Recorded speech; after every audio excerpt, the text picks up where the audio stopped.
Now to a controversial bill resurfacing in Congress. The FEMA camp bill allows the government to run at least 6 military installations when a national emergency is declared. These emergency centers would be run by FEMA under the command of the Secretary of Homeland Security. And a few years ago, a similar bill was presented in Congress, but it didn't go anywhere over concerns that the broad language can lead to sweeping, unchecked government power.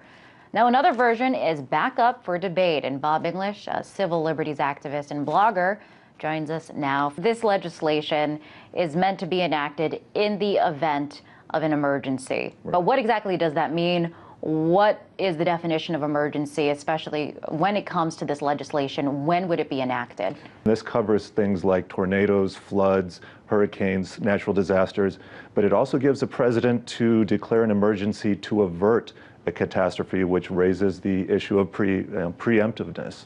We have this map that shows how the U.S. would be divided in the event of an emergency, if we can pull that up there. There it is. So this is how the U.S. will be divided into districts. You see 10 of them there.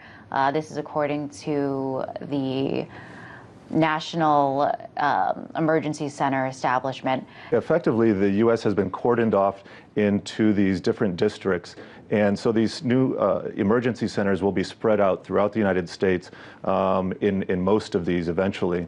And it gives FEMA and the Department of Homeland Security jurisdiction over what goes on in these places during a time of emergency.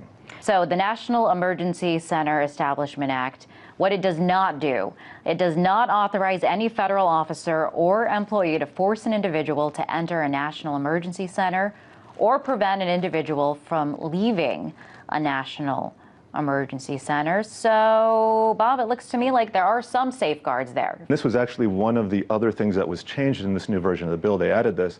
But if you read what they're saying, you know, federal officer or federal employee, that doesn't cover members of the military. And since these are going to be installed in decommissioned and existing military bases, you're going to have people from the military there. So I would think they will have people, namely in the military, who would be able to force people to stay there or prevent them from leaving if that is what they want to do.